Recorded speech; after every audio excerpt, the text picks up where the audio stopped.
Good morning, Janice. Good morning, Anthony. Today we'll try to answer the question of how to choose an executor who will accept. And this is because we get this question a lot from some of our Solo Ager clients who are in the midst of, going through a careful process of choosing who will be their executor from non-family members or friends because of their family dynamics or their personal dynamics. But they also want to know, look, if I'm going to go through all this trouble to find somebody, how will I know that my executor will actually accept, Right. And we've touched on this before, prior in episode 221. Will my executor serve? But we'll just go into it a little bit more today.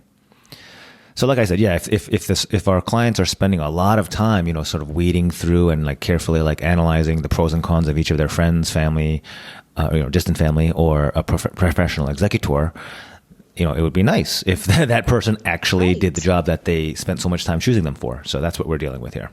Right. And we're finding that they're not taking this lightly, right? What you said, carefully choosing, they really are looking into everyone. Oh, absolutely. Absolutely. Oh, yeah.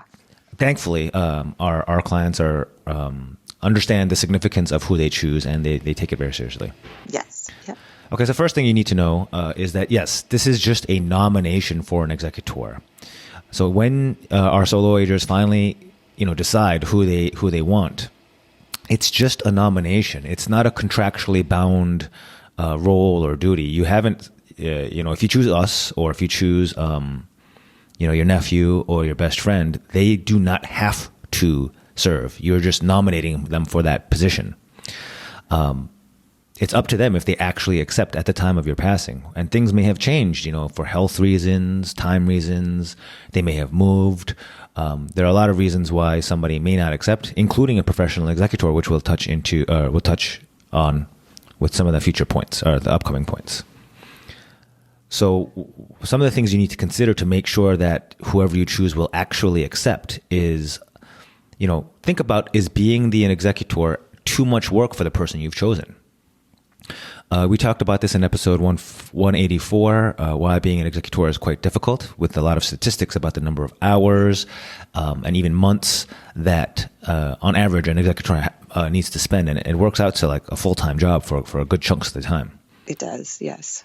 And it's a long, lengthy process. It's kind of almost, sometimes it feels like it's never ending, yeah? It does. We've had some that are years, not hours, months, and years. I feel like a lot of people are completionists, so they like to get things done. So when they have things hanging over their head, even if it's nothing's urgent at the moment, but they have a project like an estate, an executorship, hanging over their head for months and months, it kind of stresses them out. Yeah, it does. Yes.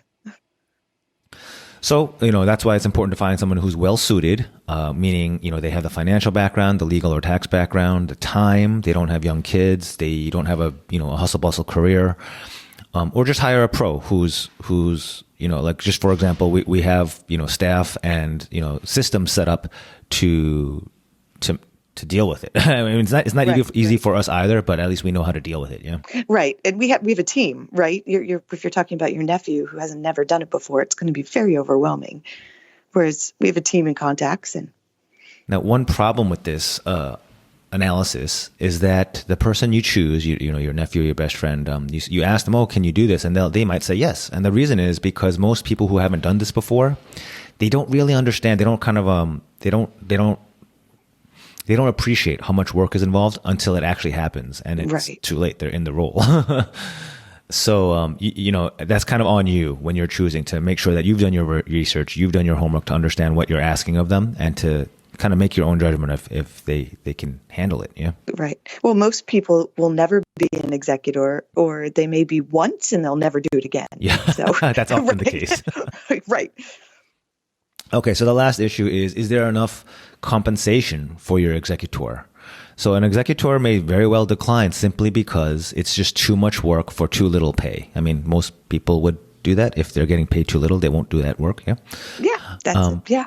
So, for example, in New York, the executor compensation is set by state law, and it's a percentage of the probate estate, meaning the estate assets that go through the executor's control. But it does not include non-probate assets, meaning, for example, accounts that have beneficiary designations.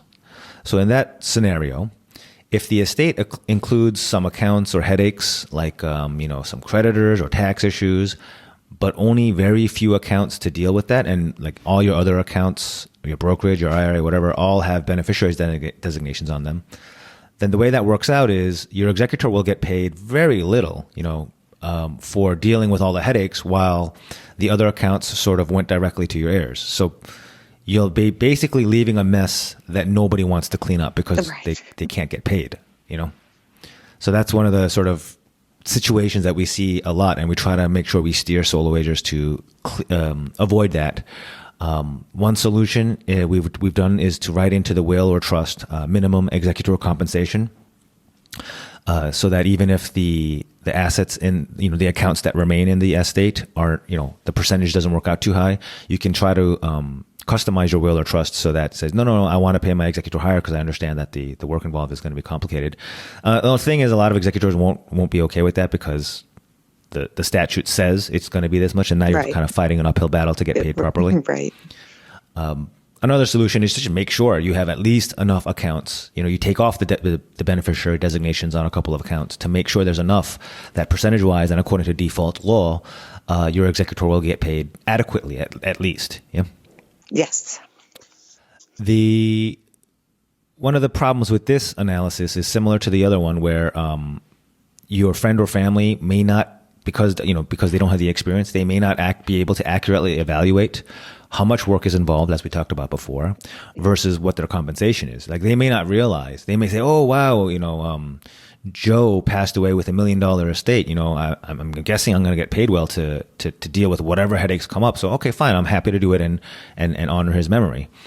Only to find out that 999,000 of those assets go to other folks or charities, even through beneficiary designations. So, the friend who's left to deal with all the IRS and creditor and medical bill headaches, is getting paid a couple $100, like literally. Right. Yeah. Percentage of $100 instead of the $1 million. So, if you end up in either of those situations, whether it's too much work or too little pay, you run the risk of a friend or family member having kind of a not so fond memory, or a last memory that's not such a great taste in the mouth.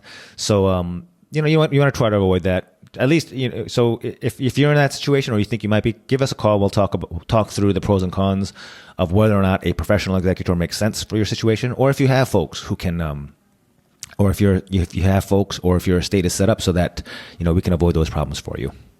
Absolutely, and it's not a bad idea to talk it over with them, right? Like you said, not many people understand what goes into probate. I know we talk about it a lot, but the layperson just honestly never has to deal with it. So, and like Anthony said, reach out and we can definitely try to help.